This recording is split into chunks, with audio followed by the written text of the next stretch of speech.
umaalingasaw, nagmamantika at nilalangaw.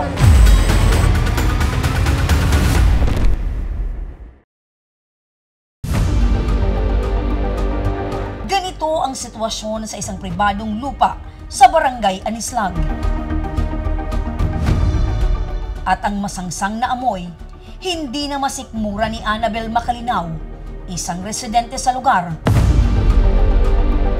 Kaya bago matapos ang taong 2024, hindi siya nagatubiling humingi ng tulong sa ating programa. Nanay Annabel, pakikwento nga sa amin, nanay, itong naging sitwasyon doon po sa inyong lugar. Kailan po nagsimula itong pangangamoy po doon ng masangsang? Bali po, nag-start po yun ng bakasyon. April siguro yun or May.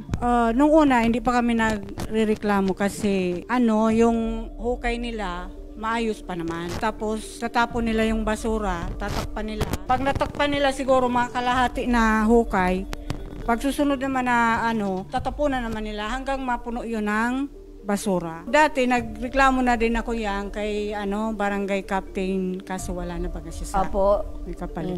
Dinay lang po. Tapos may isa pang nagrereklamo na hindi naman nila na-aksyonan. Nasa kabilang linya ng telepono si Kapitan J.R. Madrideo ng Barangay Anislag, Daraga, Albay. Ito po, Kap, na nagrereklamo, idinulog niya po ito sa kanyang barangay kapitan. Subalit ang sabi, hindi na daw po ito sakop ng kanilang barangay at ito daw po ay sakop na ng barangay po ninyo. Malilitawin lang po natin, kumpanya na inirereklamo po at nasa jurisdiction ng Anislag. Yung kumpanya po ito. Okay. Pero yung lugar kung saan itinatapon na masangsang na parte na sa jurisdiction ng barangay mayon. So, ibig sabihin, ang dapat mag-action nito ay yung kapitan ng barangay mayon. Siguro po, ma'am, kailangan ng collaborative effort din. Ayun. Barangay mayon and barangay. Diyan, sinasa kabilang linya na rin ng telepono, ito pong kapitan ng barangay mayon na si Kapitan Joel Yandilar. Kap! Okay po ba sa inyo na magtulungan na lang po kayo ni Kapitan? Maganda yan. Maganda yan, mag-usap kami, tapos tingnan yung actual yung lugar, tapos kung anong dapat na gawin. Yun, Kap, puntahan nyo po yung lugar, kasi si Kapitan ng Anislag, nakapunta na po doon sa lugar.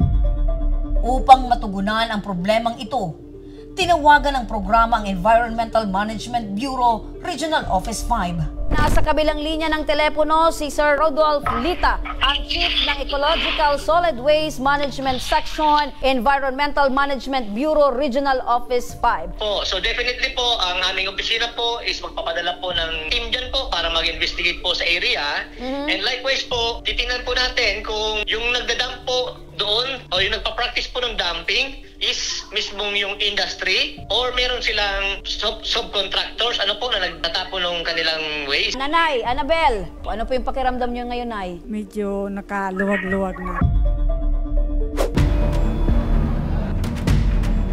Matapos ang programa, agad naman kaming pumunta sa Barangay Hall ng Mayon upang mapuntahan ang nasabing lugar.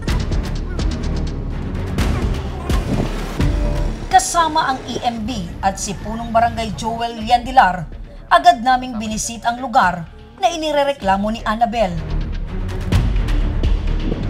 Malayo pa lamang kami sa lugar, amoy na ang masangsang na amoy na nagmumula sa bakanting lote.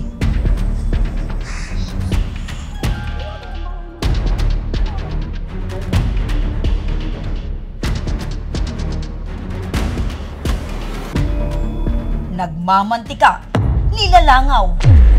Bakas pa sa lupa ang mga balahibo ng mga manok na itinapon.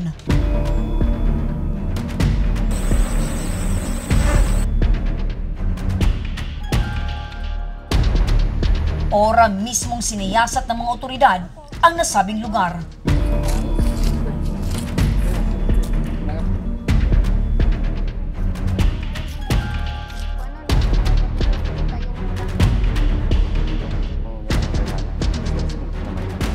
Matapos ito, tinungo namin ang opisina ng Barangay Anislag kung saan pinatawag ang caretaker ng lote na si Elsie Mirabel. I-ask ko lang po na yung lote, saan ba talaga yun located? Anislag yan, bukod mayon, ang mayon harayoon. Nakaaram ba owner? Naraman na. Pero ngunyan pala. tatapuso na lang yan. Okay. Hindi naman padagutom na. Ayon sa punong barangay ng Mayon, isang kumpanya na malapit sa lugar ang nagtatapon ng mga laman loob ng manok sa bakanting lote. At matapos maere ang reklamo, tumigil na rin ang kumpanya na magtapon sa bakanting lote sa Anislag. At bumili na umano ito ng pribadong lupa kung saan sila magtatapon ng lamang loob ng mga manok. Labis naman ang tuwa ni Annabel sa balitang ito. Sobrang pasalamat ako sa Ako Bicol Organismos kasi ang bilis ng galaw nila.